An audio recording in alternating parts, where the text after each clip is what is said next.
جتنے برے حال سے برے حال کے پاس جاؤ گے اتنا اللہ کو قریب پاؤ گے، اتنا اللہ کو قریب پاؤ گے۔ اس لیے محترم دوستو بزرگوں، اس طرح سے مسجد میں اٹھا کر لے کر آنا، پھر یہاں استقبال والے ان کو نماز ادا کروا کر ناپاکی کی حالت میں آئے تو وضو اور لنگی اور سب چیزوں کا انتظام ہمارے ساتھ ہی رکھیں، ان کو کپڑے پہنا کر پاک صاف کروا کے یہاں نماز ادا کروا کر تعلیم میں بٹھوا دیں۔ اب تعلیم والے پورے چاق و چوبند ہوشیار ہو کر تعلیم کریں۔ آنے والا ساتھی کتنا وقت لے کر آ رہا ہے، اس کو تعلیم کے حلقے سے گزرواتے ہوئے ایمان کے اور دعوت کے حلقے میں بٹھانا ہے۔ یہاں تعلیم کرنے والے منتخب حدیث، فضائل اعمال دونوں کتابوں میں سے کسی بھی کتاب سے تعلیم کریں، کسی کتاب کی قید اور تعین نہیں ہے، مگر آنے والے کی ضرورت کے مطابق تعلیم ہو، موٹی موٹی حدیثیں پڑھ کر سنائی جائیں۔ اللہ کے راستے میں نکلنے کے لیے ترغیب دی جا رہی ہے تو اللہ کے راستے کے فضائل پڑھ لیے۔ نئے آنے والے ہیں تو ایمان کی اہمیت، ایمان کی حدیث، نماز کی حدیث اور علم کی حدیث پڑھی، اللہ کے راستے کے لیے ہر حدیث کے بعد ترغیب دے کر تیار بھی کرتے رہیں درمیان میں، اور پھر تعلیم کے حلقے میں آدھا وقت گزروا کر ایمان کے دعوت کے حلقے میں بٹھا دیں۔ ایمان و دعوت کے حلقے کے اندر رہنے والے اللہ کے راستے کی تشکیل کریں، روزانہ مسجد کی تشکیل کریں، اور جو ہے گھر میں 5 اعمال کے ساتھ تعلیم کی تشکیل کریں، بچوں کے قرآنی مکاتب کی تشکیل کریں۔ یہ چاروں تشکیل، ایک تشکیل اللہ کے راستے کی ہے، اور اس کے ساتھ 3 تشکیلیں مقام پر محنت کی ایسی تشکیلیں ہیں کہ ہمارے محلوں کے اندر رہنے والے یہی 3 طبقے ہیں، یہ تو محلے میں بالغ مرد ہیں یا عورتیں ہیں یا بچے ہیں۔ ایسی تشکیل ہو، مرد سارے مسجد میں وقت دینے لگیں، عورتیں گھروں میں 5 اعمال کے ساتھ تعلیم شروع کر دیں اور اپنی ہفتے واری تعلیم سے بھی جڑ جائیں، اور ہمارے بچے مکتب میں داخل ہو جائیں، سارا محلہ دینی آبادی سے جڑ جائے۔ اس طرح یہ چاروں تشکیلیں ایمان کے حلقوں کے اندر۔ اب حضرت ہمارے فرما رہے ہیں کہ اپنی مسجد کی آبادی کی محنت کے دوران مقام پر بھی، خروج میں بھی، یہاں دعوت اور ایمان کے حلقے کے ساتھ ساتھ سیکھنے سکھلانے کا بھی حلقہ لگایا جائے۔ جیسا اللہ کے راستے میں نکل کر دوپہر کی تعلیم کے بعد سیکھنے سکھلانے کا حلقہ لگتا ہے، اسی طرح سیکھنے سکھلانے کا حلقہ آبادی کی محنت کے دوران بھی ہو، کہ جب تک سیکھنا سکھلانا مسجد کی سطح پر نہیں آئے گا، امت کی جہالت کا کوئی حل نہیں نکل سکتا۔ آج بھی ہماری مسجد میں 50% سے زائد بڑی احتیاط کے ساتھ نماز پڑھنے والے لوگ وہ ہیں جن کو دعائے قنوت ہی نہیں آتی ہے۔ آپ دعائے قنوت سنو، آپ التحیات سن لو، التحیات صحیح نہیں ہے، دعائے قنوت صحیح نہیں ہے، نماز کے مسائل سن لو، نماز کے مسائل نہیں آتے۔ آج ایک پریشانی اور مصیبت ان کو مسجد تک لے کر آ گئی ہے، مگر ان کو نماز پڑھنے کے طریقے نہیں آتے۔ اس لیے میرے محترم دوستو بزرگ فرماتے ہیں، جس طرح محلے کی ضرورتیں بازار سے پوری ہو رہی ہیں، یہ کارخانے دنیاوی ضرورتوں کو پوری کرتے ہیں، یہ ہماری مسجدیں دینی کارخانے ہیں جو ہماری دینی ضرورتوں کو پورا کریں گے، کہ ایک محلے سے سارے محلے والوں کی دینی ضرورت پوری ہو رہی ہو۔ اس کے لیے اپنے امام صاحب کی خوشامد کر کے، اپنے مولوی صاحب کی خوشامد کر کے، جو درس و تدریس میں یا اپنی دنیاوی کمائی میں مصروف ہیں، ان سے کہہ دیں کہ آپ اپنی سہولت کا کوئی بھی وقت ہماری مسجد میں دے دیجیے۔ آبادی کا عمل ہوتا ہے، اس کے ساتھ ساتھ سیکھنے سکھلانے کا حلقہ، ایمان والوں کو جمع کر کے ہم لائیں گے اور ان کو نماز آپ سکھلائیں گے۔ اس کے لیے علاقے میں امام صاحب کو، مولوی صاحب کو آمادہ کر کے ان کی سہولت کا وقت، آپ کو آدھا گھنٹہ سہولت ہے تو آدھے گھنٹے سے آپ شروعات کر دیجیے۔ محلے والے سب آپ سے نماز سیکھنا چاہتے ہیں، اور ان حلقوں کے اندر موٹے موٹے مسائل، جیسے اللہ کے راستے میں نکل کر صبح اور شام 2 حلقے لگتے ہیں نا، صبح کو قرآن کا اور شام کو سیکھنے سکھانے کا، بس یہی دونوں حلقے ہماری مسجد کی آبادی کی محنت میں ایک ساتھ لگائے جائیں گے۔ اس میں قرآن بھی صحیح ہو، اس میں پاکی طہارت کے مسائل بھی ہوں، اور اس کے اندر نماز کا طریقہ بھی سیکھا جائے، ایک ایک کو لا کر۔ یہ مسجد نبوی والے معمولات ہیں۔ مسجد نبوی میں نماز بھی سکھلائی جا رہی تھی، مسجد نبوی میں عمر رضی اللہ تعالیٰ عنہ منبر سے تحیات بھی سکھلا رہے تھے، مسجد نبوی میں اللہ کے راستے کی تشکیل بھی ہو رہی تھی، سارے اعمال مسجد نبوی میں ہو رہے تھے۔ یہ ہماری مسجدوں میں قائم ہو گئے تو ہمارے محلے انشاءاللہ تعالیٰ 100% دین پر آ جائیں گے۔ حضرت جی مولانا یوسف صاحب رحمۃ اللہ علیہ فرمایا کرتے تھے، تم اپنی مسجدوں کو مسجد نبوی کے معمول پر لے آؤ، تمہارے محلے مدینہ منورہ والے ماحول میں آ جائیں گے۔ تمہارے محلے کہاں جائیں گے؟ مدینہ منورہ والے ماحول میں۔ اس لیے محترم دوستو بزرگوں، اس طرح مسجدوں کو آباد کرنا ہے، اس طرح مسجدوں کو آباد کرنا ہے، اس طرح پہلے نمبر کے اندر اپنے آپ کو ایمان کی دعوت میں لگانا، انفرادی طور پر، اجتماعی طور پر، تعلیم جو ہے گشتوں کے ذریعے، ملاقاتوں کے ذریعے اپنے آپ کو ایمان کی دعوت میں مصروف رکھنا ہے، اللہ کے راستے میں نکل کر۔ اور دوسری چیز محترم دوستو بزرگوں، اللہ کے راستے میں نکل کر اپنے آپ کو نماز کا عادی بنانا ہے۔ کیا بنانا ہے؟ نماز کا عادی، کہ ساری عبادتوں کی چوٹی ہے نماز۔ اللہ کے نبی صلی اللہ علیہ وسلم نے فرمایا ہے، سب سے پہلے نماز کا سوال ہوگا، جو نماز کے حساب میں جو ہے جس کا نماز کا حساب صحیح نکلا ساری منزلیں اس کی آسان ہوتی چلی جائیں گی، جو نماز کے حساب میں پھنس گیا ساری منزلوں میں پھنستا چلا جائے گا۔ عمر رضی اللہ تعالیٰ عنہ نے فرمایا ہے کہ جس کی نماز نہیں اس کا اسلام میں کوئی حصہ نہیں ہے، اس کا اسلام میں کیا نہیں ہے؟ کوئی حصہ نہیں ہے۔ محترم دوستو بزرگوں، ہم نے دکان کے نقصان کو نقصان سمجھا، کاروبار کے نقصان کو نقصان سمجھا، کھیت کے نقصان کو نقصان سمجھا۔ بتلاؤ، ایک کاروبار ایک دکان والے کی پورے دن کوئی کمائی نہیں ہوتی، پورے دن مزاج خراب رہتا ہے، پورے دن کیا رہتا ہے؟ مزاج، گھر والوں سے بات کرنے کو دل نہیں چاہ رہا، کسی سے بات کرنے کو دل نہیں چاہ رہا، کیا ہو گیا؟ کوئی کمائی نہیں ہوئی، پورے دن کی محنت بیکار گئی۔ کسی کی دکان جل جاوے، کسی کی دکان میں ڈاکہ ڈل جائے، کسی کے گھر میں ڈاکہ ڈل جائے، بھلا وہ آدمی وہ شخص سکون سے بیٹھ سکتا ہے؟ وہ اپنے گھر والوں کے درمیان کھاتا پیتا خوشی راضی رہ سکتا ہے؟ اللہ کے نبی صلی اللہ علیہ وسلم فرما رہے ہیں ایک نماز کو ضائع کرنے والا کأنما بطر اہلہ و مالہ، گویا کہ اس کے گھر والے اس کا مال سب کا سب لوٹ لیا گیا، سب کا سب۔ یہ اللہ کے نبی صلی اللہ علیہ وسلم فرما رہے ہیں ایک نماز کے بارے میں۔ ایک دکان کا نقصان برداشت نہیں ہوتا، ایک دکان اور کاروبار کے نقصان پر طبیعت بالکل جو ہے اداس ہو جاتی ہے، روزانہ نمازیں چھوٹتی ہیں مگر ہمیں خیال تک نہیں آتا۔ اس لیے اللہ کے راستے میں نکل کر وقت کو فارغ کر کے جو نکل رہے ہیں اپنے آپ کو نماز کا عادی بنانے کے لیے، نماز کا عادی بننے تک دیر لگتی ہے، تھوڑی سی قربانی لگ کر نماز کا عادی اپنے آپ کو بنا لیا، اس کے بعد زندگی بغیر نماز کے گزرنا مشکل ہو جاتا ہے۔ نماز کے عادی لوگ ایسے ہوتے ہیں کہ نماز کے بغیر بے چینی محسوس کرتے ہیں۔ اس لیے اللہ کے راستے میں نکل کر اپنے آپ کو نماز کا عادی، نماز کی کثرت کے ذریعے، نوافل کی کثرت کے ذریعے اپنے آپ کو نماز کا عادی بنانا ہے۔ اللہ تبارک و تعالیٰ خود فرما رہے ہیں کہ بندہ نفل نماز کے ذریعے مجھ سے قریب ہوتا رہتا ہے یہاں تک کہ میں بندے کے اعضاء بن جاتا ہوں۔ اللہ تبارک و تعالیٰ فرما رہے ہیں میں بندے کے ہاتھ پیر بن جاتا ہوں، یعنی اللہ تبارک و تعالیٰ کی مرضی پر اس بندے کی زندگی آ جاتی ہے نوافل کی کثرت کے ذریعے۔ اس لیے میرے محترم دوستو بزرگوں، فجر کی نماز سے پہلے 2 رکعت سنت، ظہر سے پہلے 4 رکعت، ظہر کے بعد 2 رکعت، مغرب کے بعد 2 رکعت، عشاء کے بعد 2 رکعت، یہ 12 رکعت سنت مؤکدہ ہیں۔ یہ 12 رکعت کیا ہے؟ سنت مؤکدہ، بطور خاص اہتمام کے ساتھ ان سنت مؤکدہ کو ادا کیا جائے، اور اس کے علاوہ کی سنن و نوافل کی بھی حفاظت اور ان کو ادا کیا جائے، اس لیے کہ حافظ علی الصلوات والصلاۃ الوسطی حضرت فرماتے ہیں کہ ابن عباس رضی اللہ تعالیٰ عنہ کی تفسیر صلاۃ وسطی سے مراد فرائض ہیں، علی الصلوات سے مراد یہ سنن و نوافل نماز کی تکمیل اور حفاظت کے لیے، نماز کی تکمیل اور حفاظت کے لیے۔ اس طرح سے ہمیں صبح شام نماز سے پہلے بعد کی سنتوں کا اہتمام کرنا ہے، خوب اللہ کے راستے میں نکل کر۔ اور یہ فرماتے ہیں کہ اللہ کے راستے میں نکل کر 4 وقت کی نوافل کا بطور خاص اہتمام کرنا ہے۔ کتنے وقت کی نوافل؟ 4 وقت کی نوافل۔ رات کو تہجد کا اہتمام ہو۔ اللہ کے نبی صلی اللہ علیہ وسلم پر آیات نازل ہوئی یا ایھا المزمل قم اللیل الا قلیلا، صحابہ کرام رضوان اللہ تعالی علیہم اجمعین پر 1 سال کے لیے فرض کر دی گئی۔ کیا کر دی گئی؟ 1 سال کے لیے فرض۔ یہاں تو فجر کی نماز میں اٹھنا ہی بڑی قربانی معلوم ہوتا ہے، آدھی رات کو اٹھ کر اللہ کے سامنے کھڑا ہونا کتنی بڑی بات۔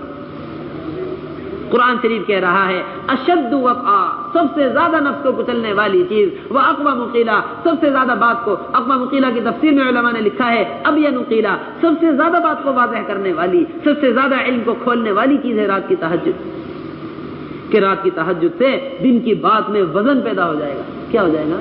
وزن پیدا، اور سب سے زیادہ نفس کچلا جائے گا، سب سے زیادہ۔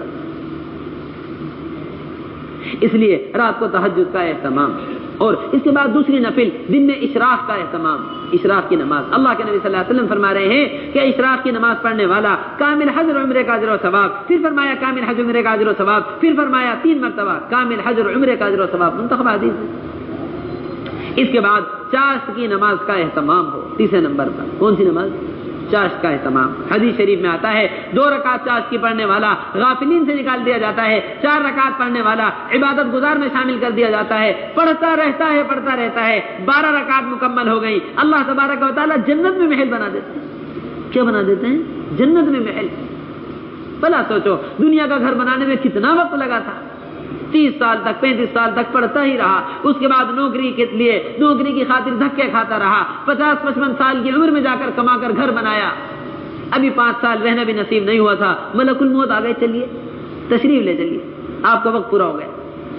ساری زندگی کی محنتوں کے بعد اپنے گھروں میں ہم کرایہ داروں کی طرح رہ رہے ہیں، حقیقت یہ ہے اور یہاں آدھے گھنٹے کی محنت، سونے چاندی کی اینٹوں کے محلات، مشکی کے گارے سے بنے ہوئے، زعفران کی گھاس ہے اور دودھ اور شہد کی نہریں بہ رہی ہیں، ایسے گھر جن کی اللہ تعریف کر رہے ہیں۔ جن کی کون تعریف کر رہے ہیں؟ اللہ تعریف کر رہے ہیں۔ کسی آنکھ نے نہیں دیکھا، کسی کان نے نہیں سنا، کسی ذہن پر ان کا خیال نہیں گزرا، ایسے عالی شان محلات کتنی دیر میں تیار؟ آدھے گھنٹے کی محنت میں تیار۔ اللہ کے راستے میں نکلے، 120 دن 12 رکعات چاشت کا اہتمام کیا، 12 رکعات سنت موقدہ کا اہتمام کیا، دونوں پر اللہ کے نبی صلی اللہ علیہ وسلم جو ہے جنت میں محل کا وعدہ فرما رہے ہیں۔ 120 دن میں 240 محل بنوا کر آ گئے۔ مطلب 120 دن میں کیا بنوایا ہے؟ 240 محلات جنت کے اندر۔ اور چوتھے وقت کی نفل محترم دوستو بزرگوں، مغرب کی نماز کی 2 سنتوں کے بعد 6 رکعت نفل اوابین۔ حدیث شریف میں آتا ہے کہ 6 رکعت نفل اوابین پڑھنے والا اللہ تبارک و تعالی اس کو 12 سال نفلی عبادت کا اجر و ثواب عطا فرماتے ہیں۔ 12 سال نفلی عبادت۔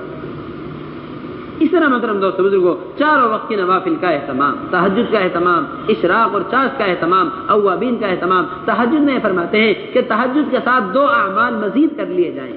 تہجد میں پہلے نماز پڑھی جائے، اس کے بعد دعا مانگی جائے، اس لیے کہ حضرت مولانا الیاس صاحب رحمۃ اللہ علیہ فرمایا کرتے تھے کہ اگر دن بھر مخلوق پر 1 کلو محنت کر رہے ہو تو 99 کلو محنت رات کو اللہ پر ہو دعاؤں کے ذریعے۔ کہ دن کی محنت اور رات کی دعا، دن میں محنت ہوتی ہے، ایک نقشہ بن کر سامنے آ جاتا ہے، رات کی دعاؤں کے ذریعے اس نقشے کے اندر اللہ سے جان پڑوانی ہے۔ اللہ سے کیا کروانا ہے؟ جان پڑوانی ہے۔ یہ دن کی محنت اور رات کی دعا 2 چیزیں ایسی ہیں جو اللہ کے یہاں سے نتیجہ لاتی ہیں۔ اسے فرمایا ہے الدعاء مخ العبادہ، ساری عبادتوں کا مغز ہے دعا، ساری عبادتوں کا مغز، کہ اللہ تبارک و تعالیٰ کو اپنے بندے کا اپنے سے مانگنا بہت پسند آتا ہے، بہت۔ اس لیے محترم دوستو بزرگوں، دعاؤں کا اہتمام، حقیقت تو یہ ہے کہ ساری امت اور ساری انسانیت دعاؤں کی محتاج ہے۔ اپنے لیے، اپنے علاقے کے لیے، سارے عالم کے لیے دعائیں کر لی جائیں، سارے عالم کے لیے اللہ سے مانگ لیا جائے۔ اور تیسرا عمل تہجد کے ساتھ وہ قرآن شریف کی تلاوت ہے۔ حضرت فرماتے ہیں کہ عثمان غنی رضی اللہ تعالیٰ عنہ کے بارے میں آتا ہے بکثرت قرآن شریف کو دیکھ کر تلاوت فرمایا کرتے تھے۔ حضرت مولانا الیاس صاحب رحمۃ اللہ علیہ فرمایا کرتے تھے میں نے مختلف بزرگوں کے اوراد اور وظائف کر کے دیکھے ہیں، جتنا قرب صبح کے وقت اللہ تبارک و تعالیٰ کا قرآن شریف کو دیکھ کر تلاوت کرنے میں حاصل ہوا ہے، اتنا کسی اور وظیفے کے ذریعے نہیں ہوا ہے۔ اس لیے صبح کے وقت قرآن شریف کو دیکھ کر تلاوت کرنا۔ حضرت فرماتے ہیں ان قرآن الفجر کان مشہودا، یہ تو فرشتوں کی جماعت کے آنے اور جانے کا وقت ہے، رات کی جانے والی جماعت کارگزاری لے کر جائے گی، تیرے بندے کو تلاوت کرتا ہوا چھوڑ کر آئے ہیں، صبح کو آنے والی جماعت یہیں سے کارگزاری لکھے گی کہ تیرے بندے کو تلاوت کرتا ہوا پایا تھا۔ اور محترم دوستو بزرگوں، دن کا آغاز اللہ کے کلام سے ہو تو کتنی برکت دن کے اندر ہوگی۔ اس لیے صبح کے وقت اہتمام کے ساتھ ہمارے حضرت فرماتے ہیں روانگی ہدایات کے اندر کہ اگر موقع نہ ہو، سفر میں ہو، کسی بھی مشغولی میں ہو، 2 رکعت بھی دیکھ کر پڑھنے کا موقع مل جائے تو 2 رکعت بھی دیکھ کر ضرور پڑھ لیا کرو۔ ایسا معمول ہم صبح کو قرآن شریف کو دیکھ کر تلاوت کا بنا لیں۔ اس طرح اپنے آپ کو عبادات میں لگانا۔ عبادات میں سب سے اونچی عبادت محترم دوستو بزرگوں وہ اتباع سنت ہے۔ کیا ہے؟ اتباع سنت۔ اتباع سنت کا نام ہی عبادت ہے۔ حضرت فرماتے ہیں کہ کسی عمل کے اندر سے سنت نکال لی جائے یہ عمل بدعت بن جاتا ہے۔ کسی بھی عمل میں سنتوں کو، اللہ کے نبی صلی اللہ علیہ وسلم کے عمل کو پرو دو، کسی بھی عمل کے اندر آپ کے طریقوں کو لے کر آ جاؤ، یہی عمل عبادت بن جاتا ہے۔ یہ عمل کیا بن جاتا ہے؟ عبادت۔ اپنے گھر سے نکلتے وقت، سواری پر بیٹھتے وقت، حمام میں جاتے وقت، استنجے میں جاتے وقت، مسجد میں داخل ہوتے وقت، ہر وقت کی سنت کو ادا کرتے ہوئے ہم چلیں، ساری سنتوں کو۔ اس لیے کہ ہماری محنت کے اندر حضرت فرماتے ہیں کہ جتنا اثر اور تاثیر ہماری محنت میں ہے وہ سب کا سب اتباع سنت کی وجہ سے ہے۔ کس کی وجہ سے ہے؟ اتباع سنت کی وجہ سے۔ اس محنت میں جتنا اثر اور تاثیر اللہ نے رکھا ہے سب کا سب اتباع سنت کی وجہ سے ہے۔ اگر محنت کے اندر سے سنتیں نکال دی جائیں تو محنت کا اثر ختم ہو جائے گا۔ محنت کا کیا ہو جائے گا؟ اثر ختم۔ فرماتے ہیں کہ ان سنتوں کے اندر کیسی تاثیر اللہ نے رکھی ہے۔ جناب رسول اللہ صلی اللہ علیہ وسلم طائف میں ساری تکالیف اٹھانے کے بعد جب باغ میں تشریف لائے اور آپ کو انگور پیش کیے گئے، باغ کا غلام عداد آپ کے لیے انگور لے کر آیا، اللہ کے نبی صلی اللہ علیہ وسلم نے انگور کھاتے ہوئے بسم اللہ پڑھی۔ بس یہ بسم اللہ والی سنت اتنی پسند آئی غلام کو، اتنی پسند آئی کہ اسی بسم اللہ کے پڑھنے پر اسلام میں داخل ہو گئے۔ اتنا پسند آیا جناب رسول اللہ صلی اللہ علیہ وسلم کا بسم اللہ پڑھنا. اس لیے میرے محترم دوستوں بزرگوں فرماتے ہیں کہ سنتوں کی پابندی کے ساتھ چلیں گے پھریں گے تو ہمارا چلنا پھرنا دعوت بن جائے گا. چلنا پھرنا کیا بن جائے گا؟ دعوت بن جائے گا.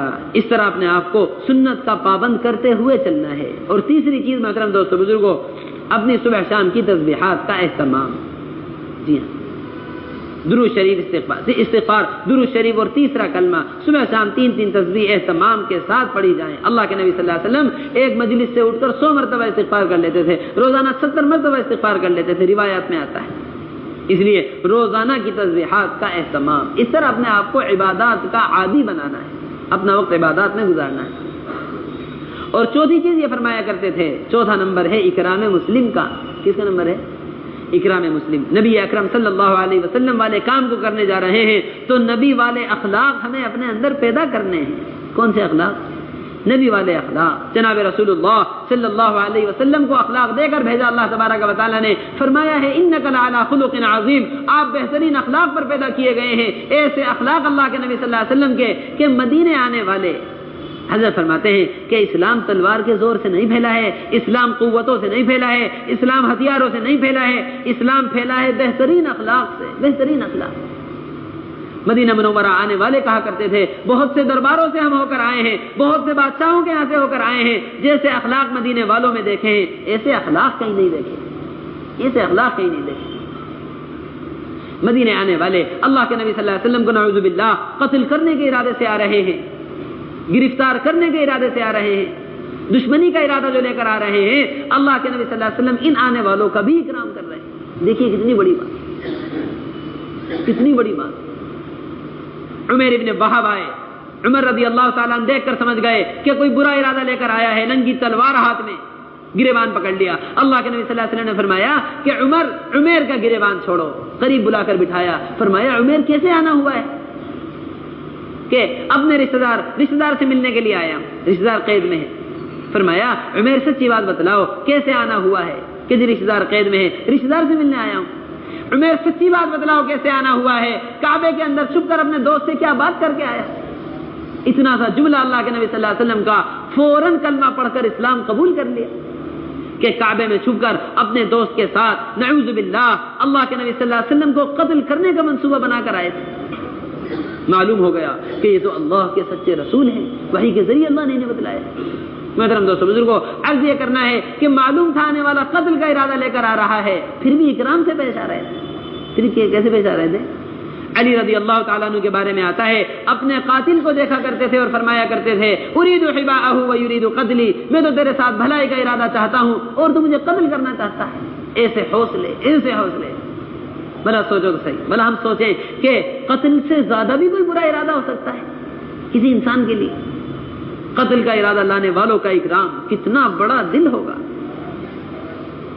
یہاں تو ایک گالی دے دے، ایک برا رویہ اختیار کر لے، ایک کوئی ہمارے ساتھ بری طرح سے پیش آ جاوے، ساری زندگی کے قطع تعلق کے لیے کافی، ساری زندگی کے قطع تعلق. ایک گالی دینے والا، ایک برا رویہ اختیار کرنے والا، اس کے بارے میں کیسے الفاظ ہمارے ہوتے ہیں؟ ذرا مل جائے تو بتلا دوں گا، ذرا مل جائے تو سبق سکھلا دوں گا، ذرا مل جائے تو کیا کر دوں گا؟ سبق سکھلا دوں گا. ایسا سبق سکھلاؤں گا ساری زندگی یاد رکھے گا. ساری زندگی کیا رکھے گا؟ ساری زندگی یاد رکھے گا. ایسا مزہ چکھاؤں گا آپ کے مل جائے ایک لفظ پر. ساری زندگی کی دوستیاں دشمنی میں بدل گئی ہیں. اور وہاں ایسے اخلاق سے پیش آئے تھے کہ ساری زندگی کی دشمنیاں محبت میں تبدیل ہو گئی ہیں. حضرت فرماتے ہیں کہ یہ جناب رسول اللہ صلی اللہ علیہ وسلم والے اخلاق تھے، آنے والے کی دل کی دنیا بدل جاتی تھی. ساری زندگی تکلیف پہنچانے والا ابو جہل، ساری زندگی تکلیف پہنچانے والا، کوئی کمی تکلیف پہنچانے میں ابو جہل نے نہیں کی ہے.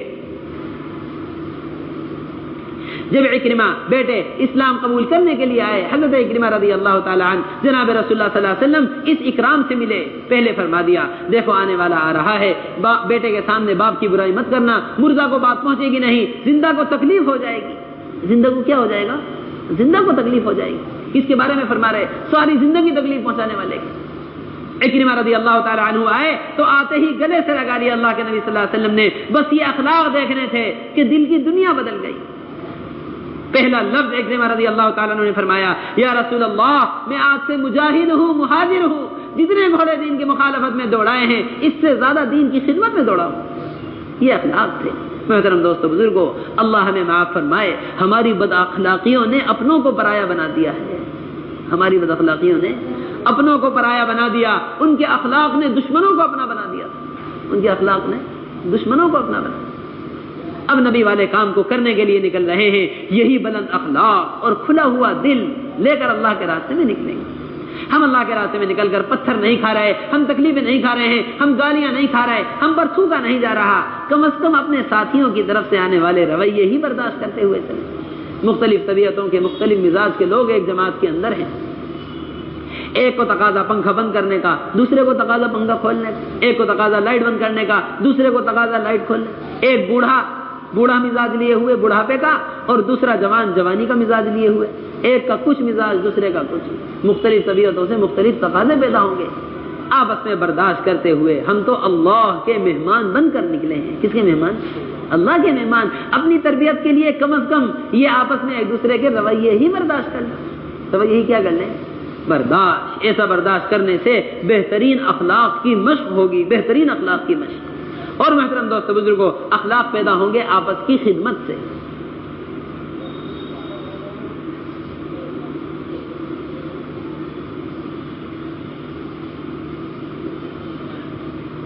اخلاق پیدا ہوں گے آپس کی خدمت سے. ہم اور آپ یہ سمجھتے ہیں کہ سب سے بڑا کام اللہ کے راستے میں نکل کر وہ بیان کرنا ہے. کون جگہ میں؟ بیان کرنا. بیان کرنے والا بیچارہ سب سے بڑا کام کر رہا. اور خدمت جو ہے وہ بیچارہ بس معمولی سا کام ہے. کسی معمولی سے ساتھی کو جس کو بیان اور گشت نہ آتا ہو اس کو خدمت دے دو، بس وہ بار بار خدمت ہی کرتا رہے گا. جبکہ حضرت مولانا الیاس صاحب رحمۃ اللہ علیہ فرمایا کرتے تھے کہ ہمارے کام کے اندر بیان کی حیثیت اس سے زیادہ نہیں ہے جتنی حیثیت گاڑی کے اندر ہارن کی ہوتی ہے. اس سے زیادہ کی حیثیت نہیں. اور خدمت جناب رسول اللہ صلی اللہ علیہ وسلم سید الانبیاء، امام الانبیاء، مخلوق میں سب سے اونچا مقام. ساری خدمتیں طے ہونے کے بعد فرما رہے ہیں کہ جنگل سے لکڑی چن کر میں لے کر آؤں گا. جنگل سے لکڑی چن کر میں لے کر آؤں گا. حیات الصحابہ کے اندر حضرت مولانا صاحب رحمۃ اللہ علیہ نے نقل کی ہے مسجد کے باب کے اندر ابو ہریرہ رضی اللہ تعالیٰ عنہ کی حدیث. فرماتے ہیں کہ مسجد نبوی کی تعمیر ہو رہی تھی، دوسری تعمیر تھی. سارے صحابہ اینٹیں اٹھا کر لا رہے تھے. ابو ہریرہ رضی اللہ تعالیٰ عنہ فرماتے ہیں میں نے دیکھا جناب رسول اللہ صلی اللہ علیہ وسلم بھی اینٹ اٹھا کر لا رہے تھے. ایک لمبی اینٹ کمر کے سہارے سے اٹھا کر لا رہے تھے. مجھے محسوس ہوا کہ آپ پر اینٹ بھاری ہو رہی ہے. میں نے عرض کیا یا رسول اللہ یہ اینٹ آپ مجھے دے دیجئے. آپ نے فرمایا لا عیش الا عیش الاخرہ، اصل زندگی آخرت کی زندگی ہے. محترم دوستو بزرگوں، ابو بکر عمر رضی اللہ تعالی عنہما دور خلافت میں جب سارے مسلمانوں کے امیر المؤمنین تھے، ایک عورت کے گھر خدمت کرنے کے لیے جایا کرتے تھے. اس لیے کہ جانتے تھے خدمت کا بڑا اونچا مقام. خدمت سے خدا ملتا ہے. خدمت سے، جی ہاں، خدمت سے خدا ملتا ہے. اس لیے شوق کے ساتھ اپنے آپ کو خدمت میں لگائیں. وہ دو ساتھی جن کی خدمت طے ہو گئی اب پورے شوق کے ساتھ اپنے آپ کو خدمت میں لگا لیں. حضرت فرماتے ہیں کہ علاقے میں جانے کے بعد اپنا کھانا خود پکائیں. دو ساتھی طے ہو گئے تو یہ اپنا کھانا خود پکائیں. فوراً خدمت میں لگ جائیں. فوراً اپنا چولہا جلا لیں. کھانے کا انتظام ہے تو فوراً پکا کر تیار کر لیں. اگر کھانے کے وقت تک کھانا نہ پکایا تو دل میں سوال پیدا ہو جائے گا کہ کوئی مسجد وار جماعت نظر آ جاوے جو ہماری دعوت کر دے. جو کیا کر دے؟ ہماری دعوت. اپنا کھانا پکا کر فارغ ہو گئے. حضرت فرماتے ہیں کہ جاتے ہی علاقے میں اگر تم نے دعوت قبول کر لی تو تم مدعو بن گئے، داعی نہیں رہے. مدعو بن گئے، داعی نہیں رہے. یہ فرماتے ہیں کہ جس کو تم نے مال قبول کر لیا اب اس کی جان نہیں لے سکتے. وہ اپنی جان بچا لے گا مال پیش کر کے. اس لیے آپ حضرات ہم سب کے سب علاقے میں جانے کے بعد اگر کوئی دعوت کا مطالبہ لے کر آئے کہ بھائی آپ کی دعوت ہے تو آپ کہہ دو، ہم کہہ دیں کہ بھائی آپ ہماری دعوت قبول کر لو، ہم آپ کی دعوت قبول کر لیں گے. آپ ہماری دعوت قبول کر لو، ہم آپ کی دعوت قبول کر لیں گے. آپ 4 مہینے کی نقد جماعت بنا کر لے آؤ، ہم آپ کا کھانا قبول کر لیں گے. حضرت مولانا صاحب رحمۃ اللہ علیہ کی یہی ترتیب. میوات تشریف لے گئے، میوات والوں نے جماعت نہیں دی، آپ نے کھانا نہیں قبول کیا. 3 دن گزر گئے چنے کھاتے کھاتے. میوات والوں کو پتہ چلا حضرت جی کے بیٹے آئے ہوئے ہیں اور جو ہے چنوں پر گزارا ہو رہا ہے. میوات والوں نے جماعت لا کر بٹھا دی. حضرت جی مولانا صاحب رحمۃ اللہ علیہ نے کھانا قبول کر لیا. اس لیے آپ ہماری حضرت فرماتے ہیں کہ اگر داعی بننے سے پہلے ہی مدعو بن گئے تو پھر اپنا کوئی اثر علاقے کے اندر چھوڑ نہیں سکتے. اور دوسری چیز محترم دوستو بزرگوں، اپنا کھانا خود پکانا یہ سب سے اہم عمل ہے اللہ کے راستے میں نکل کر. بڑا اہم عمل. حضرت مولانا یوسف صاحب رحمۃ اللہ علیہ فرمایا کرتے تھے، کتنی اہم بات، کیسی عجیب و غریب بات، یہ فرمایا کرتے تھے کہ اللہ کے راستے میں نکل کر دو عمل اگر ہماری نکلنے والی جماعتیں کر لیں تو دعوت و تبلیغ سمجھ بھی لیں گی، علاقے والوں کو دعوت و تبلیغ سمجھا بھی دیں گی، دعوت و تبلیغ سمجھ بھی لیں گی، علاقے والوں کو سمجھا بھی دیں گی، اگر دو عمل اللہ کے راستے میں نکل کر لیں۔ کتنے عمل؟ دو عمل، ایک تو عمومی گشت اصولوں کی پابندی کے ساتھ کر لیں، اور دوسرا اپنا کھانا خود پکا لیں، دعوت و تبلیغ سمجھ بھی لیں گی، سمجھا بھی دیں گی۔ عمومی گشت اور کھانا پکانا، کتنے سیدھے سادہ اعمال اگر دیکھا جائے تو۔ لیکن اگر دوسری نظر سے دیکھا جائے تو ایک طرف اپنی جان لگ رہی ہے، ایک طرف اپنا مال لگ رہا ہے، اور جان اور مال کا لگانا ہی ساری محنت ہے۔ اس لیے میرے محترم دوستو بزرگو، اپنا کھانا خود پکانا سب سے پہلی چیز، اور دوسری خدمت یہ ہے، حضرت فرماتے ہیں کہ ساتھی آپس میں ساتھیوں کی بھی خدمت کریں، ساتھیوں کی خدمت سے آپس میں محبت پیدا ہوتی ہے، بڑی محبت پیدا ہو جاتی ہے۔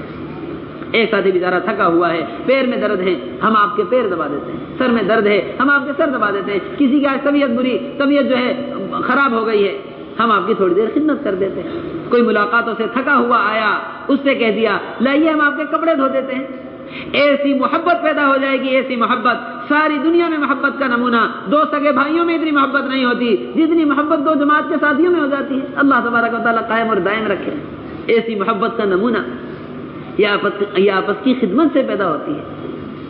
اور تیسری خدمت محترم دوستو بزرگوں، امیر کی بھی خدمت ہے۔ کس کی خدمت؟ امیر کی خدمت، اللہ کے راستے میں نکل کر۔ کس کی خدمت؟ امیر کی خدمت۔ امیر صاحب کی خدمت جم کر کی جائے، اس سے آپس میں محبت پیدا ہوگی، امیر کی خدمت سے امیر سے تعلق پیدا ہوگا۔ اور چوتھی خدمت حضرت یہ فرماتے ہیں کہ اللہ کے راستے میں نکل کر مسجدوں کی بھی خدمت کرو۔ کیا کرو؟ مسجدوں کی خدمت۔ یہ فرماتے ہیں کہ مسجد کسی کمیٹی کا گھر نہیں ہے، مسجد کسی محلے والوں کی مسجد نہیں ہے، المساجد بیوت اللہ فی الارض، یہ تو زمین پر اللہ کے گھر ہے۔ یہ تو زمین پر کس کے گھر ہے؟ اللہ کے گھر۔ حضرت عمر رضی اللہ تعالی عنہ مدینہ منورہ سے قباء تشریف لے جایا کرتے تھے مسجد میں جھاڑو لگانے کے لیے۔ کس لیے؟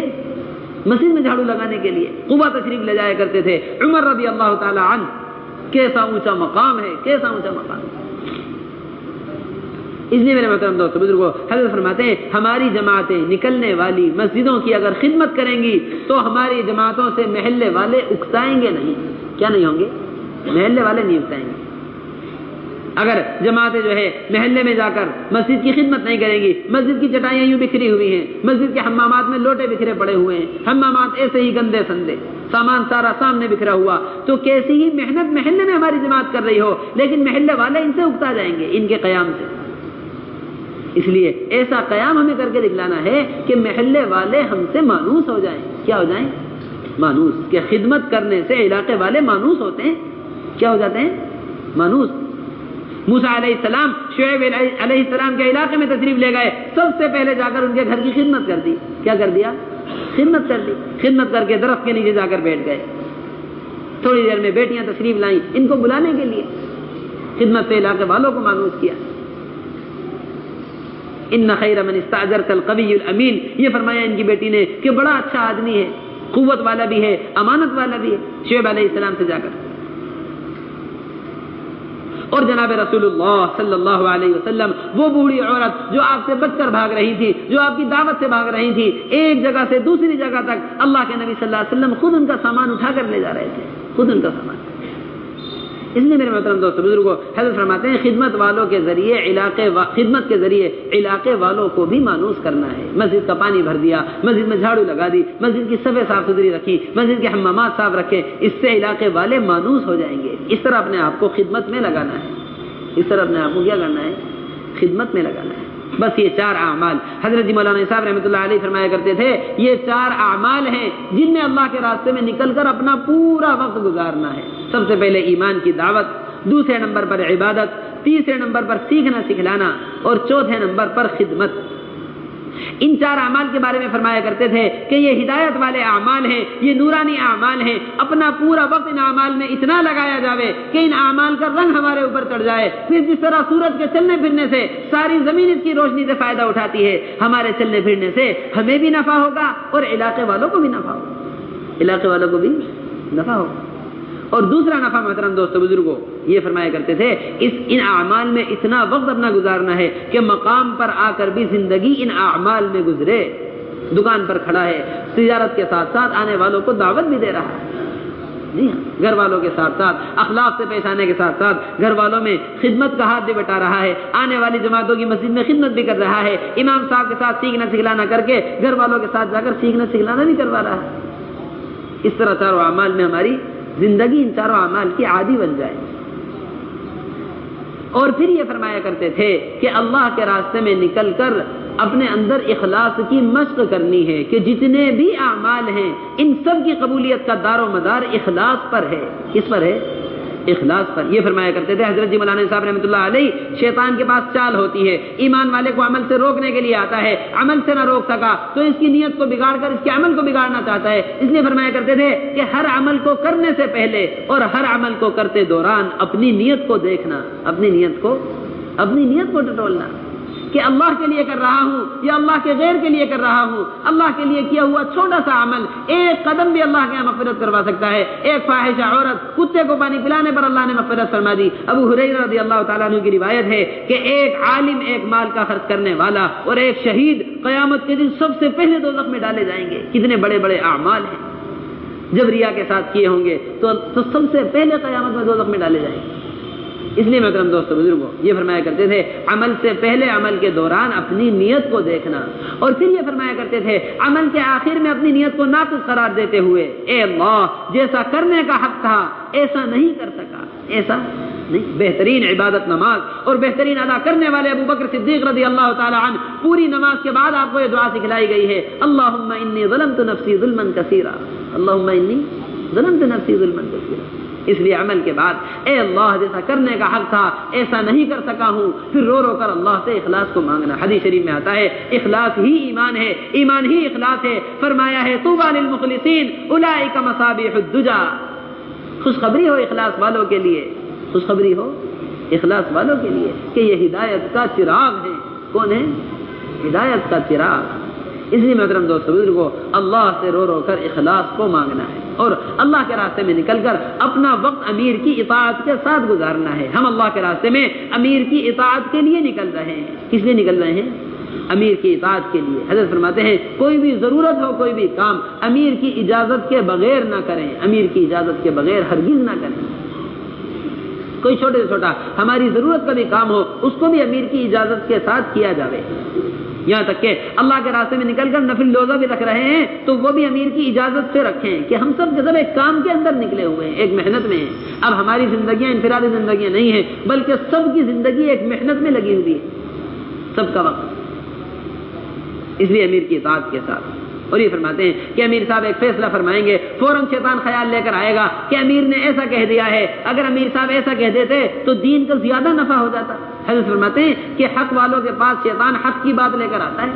اللہ کے راستے میں نکل کر ہماری نمازیں نہیں چھڑوائے گا، ہم سے جو ہے برے اعمال اللہ کے راستے میں نکل کر نہیں کروائے گا، بلکہ اللہ کے راستے میں نکل کر امیر کی نافرمانی اس طرح کروائے گا کہ دین کا نفع ہمارے سامنے لے کر آ جائے گا. فوراً یہ خیال کہ امیر صاحب نے اگر غلطی سے فیصلہ کر دیا، غلطی سے اگر امیر صاحب نے غلط فیصلہ کر دیا تو غلط فیصلے پر بھی امیر کو ایک اجر مل گیا ہے، اور اگر میں نے صحیح ہوتے ہوئے بھی مخالفت کر دی تو بھی مجھے گناہ مل جائے گا، صحیح ہوتے ہوئے بھی گناہ مل جائے گا. امیر کو غلط ہوتے ہوئے بھی جو ہے اجر مل گیا، مجھے صحیح ہوتے ہوئے بھی گناہ. اللہ کے نبی صلی اللہ علیہ وسلم فرما رہے ہیں تم پر کالا حبشی چھوٹے سر والا غلام بھی امیر بنا دیا جائے تو بھی اس کی اطاعت کرو.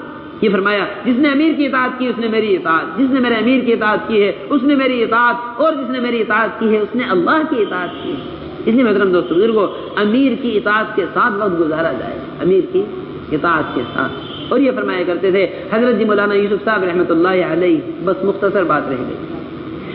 یہ فرمایا کرتے تھے حضرت جی مولانا صاحب رحمۃ اللہ علیہ اللہ کے راستے میں نکل کر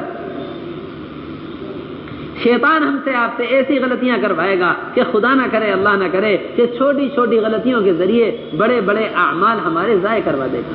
بڑے بڑے اعمال جہاں 4 اعمال کے اندر اپنے آپ کو لگانا ہے وہاں 4 اعمال سے اپنے آپ کو روکے رکھنا ہے، بالکل بچائے رکھنا ہے. اللہ کے راستے میں نکل کر کسی سے ہرگز بھی زبان کا سوال نہ ہو، زبان سے ہرگز بھی سوال نہ ہو. اپنی ضرورت کا سارا سامان لے کر چلیں، اگر کسی چیز کی ضرورت پیش آ گئی تو برداشت کرتے ہوئے چلے جائیں. ہم فاقے برداشت نہیں کر رہے, گالیاں نہیں کھا رہے, پتھر نہیں کھا رہے, وہ تکلیفیں برداشت نہیں کر رہے, کم از کم اپنی ضرورت کو ہی برداشت کرتے ہوئے چلے. اس طرح اپنے آپ کو سوال سے رو کے رکھنا. حضرت فرماتے ہیں کہ دسترخوان پر بیٹھ کر اگر پانی کا بھی سوال کر لیا تو یہ ہماری طرف سے سوال ہو گیا. ہماری طرف سے کیا ہو گیا؟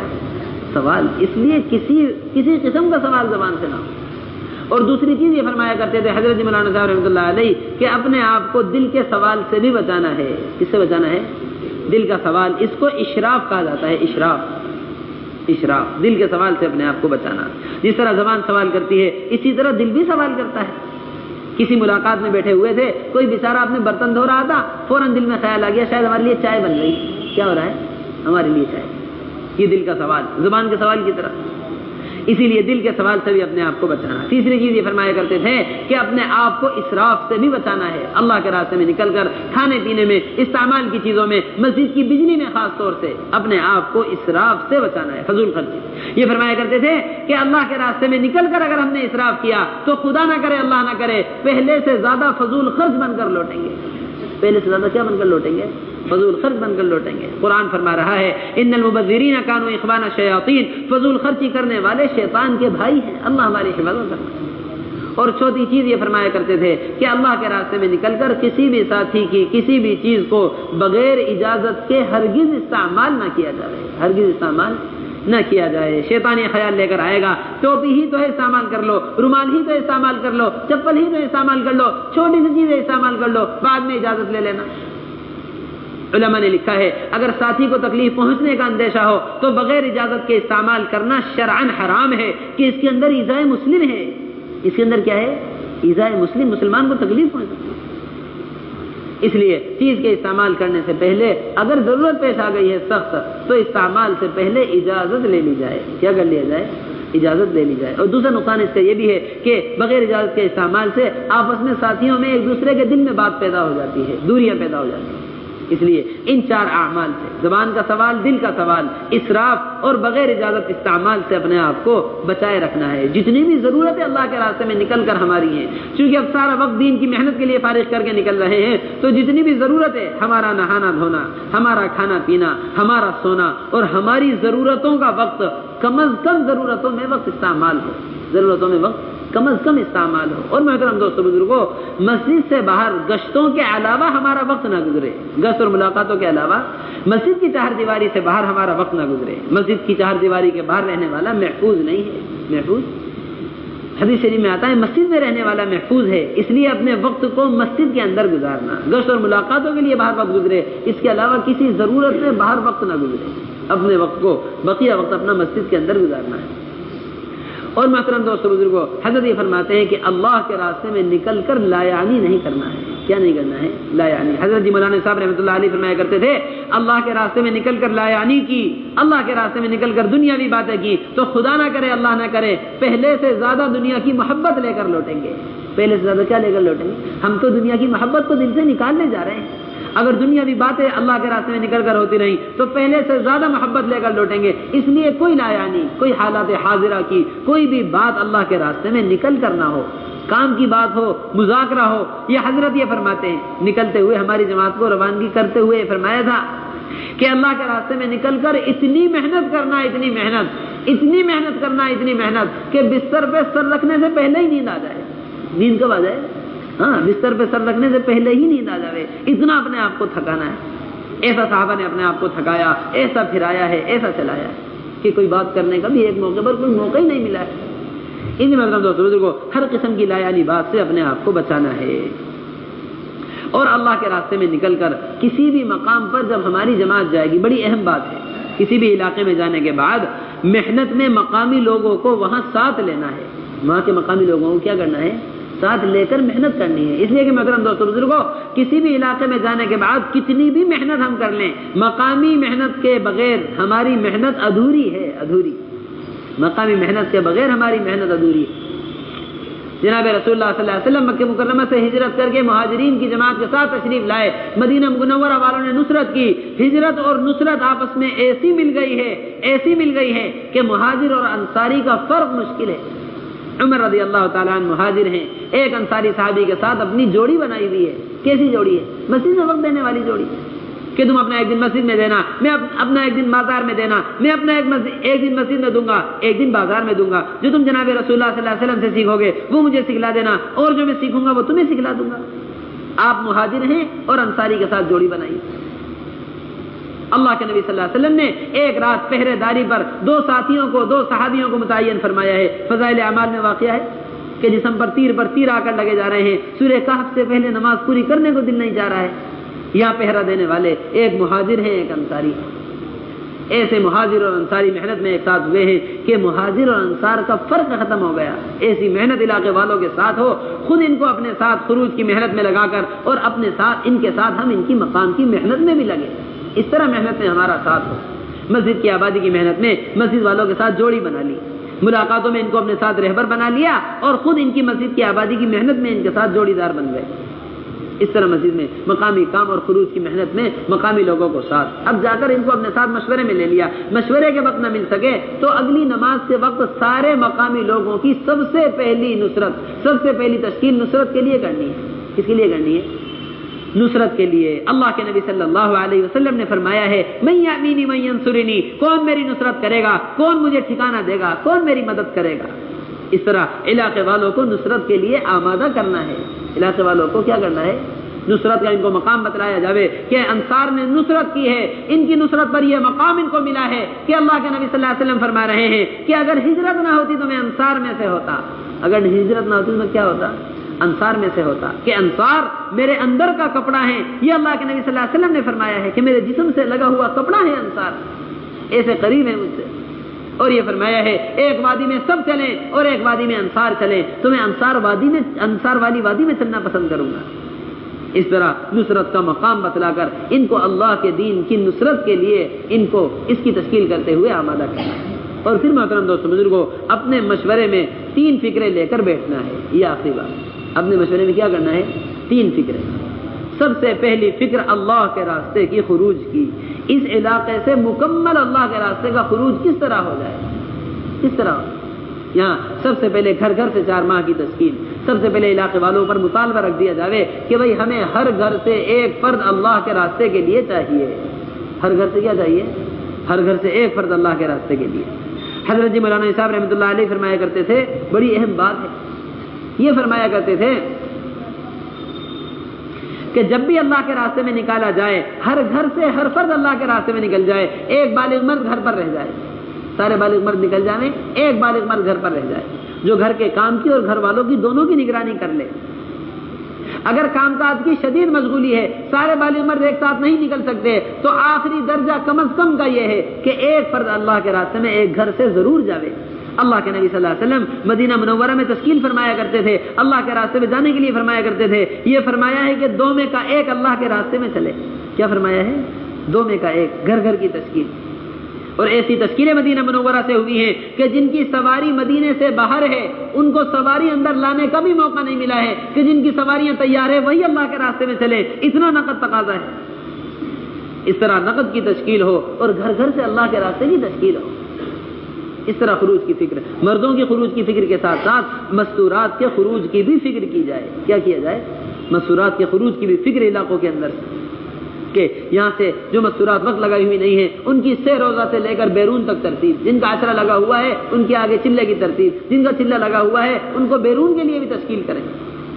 ہماری تشکیل کی فکروں میں سارے عالم کی فکریں ہوں، سارے عالم کی فکریں، یہ نہ سمجھ کر چھوڑ دیں کہ بھئی بیرون جماعت کس طرح نکلے گی، ایک تو ہم کمزور، دوسرا علاقہ کمزور، اب تو بیرون کی جماعت نکل نہیں سکتی، بس یہ سوچ لیا تو واقعی تشکیل کمزور ہو جائے گی۔ حاجی عبد الوہاب صاحب رحمۃ اللہ علیہ فرمایا کرتے تھے وہاں جنگل کے اندر ایک چھپر والی مسجد، اس کے اطراف میں 5 مکانات، اگر یہ 5 مکانات والے بیٹھ کر اپنے مشورے میں یہ فکر کریں کہ سارے عالم میں دین کس طرح زندہ ہو جائے گا تو ان کی فکروں کے اثرات اللہ تبارک و تعالیٰ سارے عالم پر ڈالیں گے۔ ایسی فکروں کے ساتھ ہمیں مشورہ کرنا ہے۔ اب ان کو مستورات کے کام کی ترتیب بھی بتلاؤ کہ 1 سہ روزہ مستورات کے ساتھ، پھر 2 سہ روزہ مردوں کے ساتھ، پھر تیسرے مہینے مستورات کا دوسرا سہ روزہ، پھر 2 سہ روزہ مردوں کے ساتھ، پھر تیسرے مہینے تیسرا سہ روزہ مردوں کے ساتھ، پھر 10، پھر اگلے سال 1 چلہ، پھر اس سے اگلے سال دوسرا چلہ، پھر مستورات 2 ماہ بیرون کے لیے۔ اس طرح مستورات کی سہ روزہ سے لے کر بیرون تک تشکیل ہو، اور مردوں کی تشکیل 4 ماہ سے شروع ہو۔ اب علاقوں میں کچھ لوگ بیچارے یہ سمجھنے لگے کہ بھائی مردوں کی تشکیل 6 روزہ سے شروع ہوتی ہے. کہاں سے شروع ہوتی ہے؟ ایک کہنے لگے بیچارے کہ بھائی ہم تو پہلے 100 روزہ میں جائیں گے. ہم عرض کرنے لگے ان سے کہ آپ نے شاید مستورات والی ترتیب کو اپنی ترتیب سمجھ لیا. جو بھی آپ سے کہے کہ بھائی ہم تو پہلے 6 روزہ لگائیں گے, پھر جو ہے 10 دن لگا لیں گے, اس کے بعد چلہ لگا کر پھر 4 مہینے کا نمبر آئے گا. آپ کہہ دو کہ محترم شاید آپ نے مستورات والی ترتیب کو اپنی ترتیب سمجھ لیا ہے کہ یہ تو ترتیب مستورات کی ہے کہ 6 روزہ سے شروع ہو کے جو ہے 2 مہینے پہ جا کر ختم ہوتی ہے. مردوں کی ترتیب تو یہ ہے کہ سالانہ 4 ماہ لگاویں, روزانہ ماہانہ 10 دن لگاویں, روزانہ اپنی مسجد کو 8 گھنٹے دیں. مردوں کی ترتیب میں تو 6 روزہ کہیں ہے ہی نہیں. 6 روزہ تو مجبوری کا درجہ ہے کہ جب ماہانہ عاشرہ نہ لگ رہا ہو, کوئی مجبوری ایسی آ گئی ہو تو ناغہ ہونے کے بجائے 6 روزہ لگ جائے, ورنہ تو مردوں کی ترتیب میں بغیر مجبوری کے 6 روزہ کہیں ہے ہی نہیں. اس طرح سے دونوں خروج کی اعلیٰ بات کی جائے گی, اعلیٰ سطح کی دعوت دی جائے گی تو امت اعلیٰ سطح پر آ جائے گی. حضرت فرماتے ہیں کہ ہم بات چلاتے ہوئے ڈرتے ہیں کہ بات کس طرح چلے گی, لوگ اکتا جائیں گے, لوگ گھبرا جائیں گے.